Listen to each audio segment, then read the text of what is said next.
Trading Post FX, where the world learns to trade.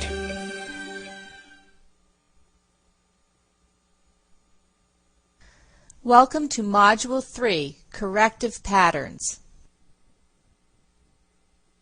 By now, we have completed our first learning object of Module 3, Corrective Patterns, and learned about corrective wave structure, characteristics of zigzags, flats, triangles, and combinations, and rules and guidelines of corrective waves. In this learning object, we will learn about mathematical applications and retracements and targets. What if I told you that at the end of this learning object, you will be able to target each corrective wave using Fibonacci ratios? That's right, actually project the end of the corrective waves. Do you think that might improve your entry and exit strategy? Vincent van Gogh once said, "If you hear a voice within you say you cannot paint, then by all means paint, and that voice will be silenced." This is the learning object where you might just hear that little voice saying, "This is too complicated for me to follow," or "I can't do it." Just do the work, and that voice will be silenced. Practice enough, and you will become a master at this learning object. Let's journey back in time again to Fibonacci. We learned that Fibonacci numbers are found in Elliott's wave form.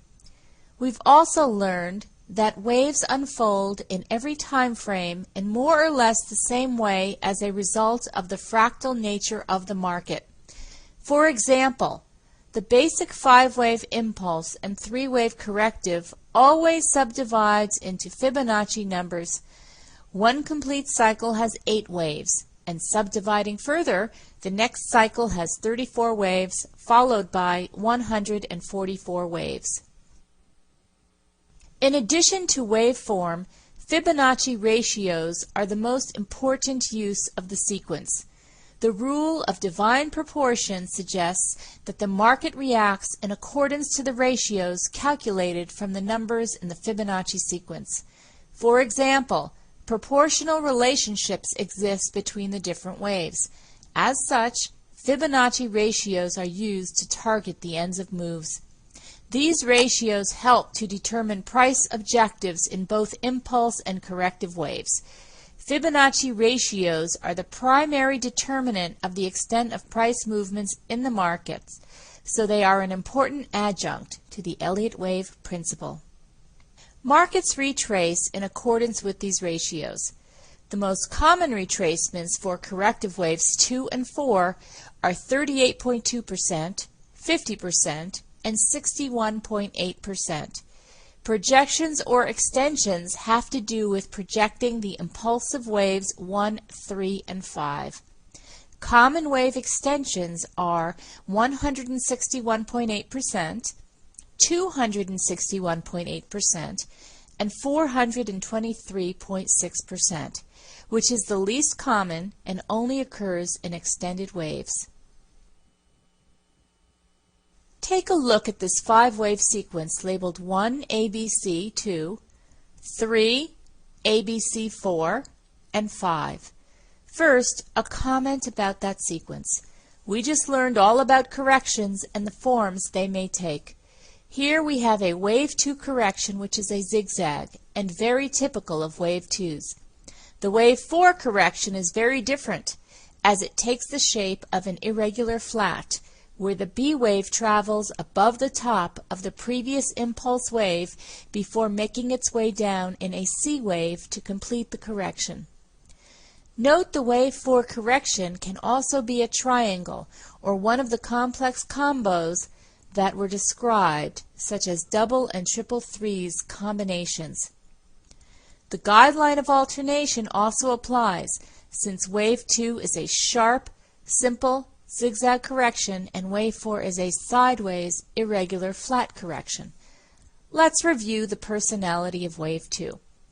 Wave 2 moves are usually sharp, correcting most of wave 1.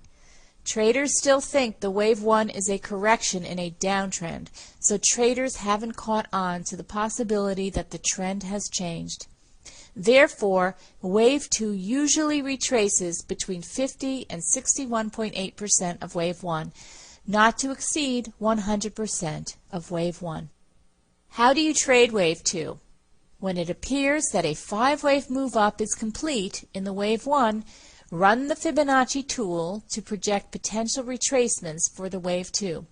Then, either position yourself immediately short with a stop loss above the top of wave 1, or wait for the A down, B up, and sell there for a wave C down. Once the C wave has completed, you can place a buy with a stop below the start of wave 1. This is a low-risk trade entry for the wave 3 move. The guideline of alternation dictates that wave 4 is a sideways correction of wave 3 because wave 2 is a zigzag correction, in this example of course. Wave 4 targets are 0.236 times wave 3, 0.382 times wave 3, and 0.5 times wave 3. When wave 3 is complete, use the Fibonacci tool to find the retracement levels for wave 4. Wave 4 is a bit different from wave 2 in its retracement. Because its corrections are usually sideways and not sharp, it means that the corrections are usually between 38.2% and 50% of the wave 3 move. Again, the wave 4 personality is such that for those traders that missed the wave 3 opportunity to buy, they are looking to buy this wave 4 retracement for the wave 5 move up. Similarly, for those traders that bought the wave 3, they might look to take profits at this level. Regardless, because new buyers are coming into the market, wave 4 doesn't retrace as much as wave 2. In fact, sometimes the uptrend is so strong that wave 4 only retraces 23.6% of wave 3. Corrective wave targets vary by pattern. Zigzags travel in 3 ways, as in this example, and both the wave B and C segments have their own targets. In zigzag wave 2, the B retracement of wave A depends on the wave B pattern. For example, if B is a zigzag, B will retrace between 50 and 79% of A. If B is a running triangle, B will retrace between 10 and 40% of A. Finally, if B is a triangle, B will retrace between 38.2 and 50% of A. Wave C targets are as follows: 0.618 times wave A, 1 times wave A, and 1.618 times wave A. The most common wave C target is 1 times wave A, followed by 1.618 times wave A. A second point worth mentioning is that of channeling a zigzag correction. A line connecting the beginning of wave A and the end of wave B is often parallel to a line connecting the ends of waves A and C. For forecasting the end of wave C, it often ends on a parallel line off of the end of wave A. This wave 4 example is that of an irregular flat. If, however, wave 4 is a regular flat, where wave B does not go above the start of wave A, usually waves A, B, and C are equal. Wave B always retraces to at least 90% of A. If wave 4 is an irregular or expanded flat, as in this example, then wave B is usually 1.236 times wave A, or 1.382 times wave A. Wave C is usually 1.618 times wave A, or 2.618 times wave A. If wave 4 is a running flat, then wave B is usually more than 1 times wave A, and wave C does not extend beyond the end of wave A.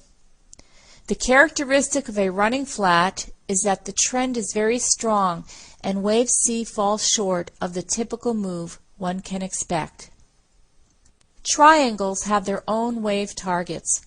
If wave 4 is a symmetrical, ascending, or descending triangle, most commonly, each subwave is 0.618 times the length of the previous alternate subwave. Wave E is 0.618 times wave C and 0.382 times wave A. Wave C is 0.618 times wave A, and wave D is 0.618 times wave B. The next most common relationship is each subwave is 0.618 times the previous adjacent subwave. Wave E is 0.618 times wave D, 0.382 times wave C, 0.236 times wave B, and 0.146 times wave A. If wave 4 is a reverse symmetrical or expanding triangle, then wave E is 1.618 times wave C. Wave D is 1.618 times wave B, and wave C is 1.618 times wave A. The next most common relationship is 1.618 times the previous adjacent subwave. Wave E is 1.618 times wave D, 2.618 times wave C, 4.236 times wave B, and 6.854 times wave A.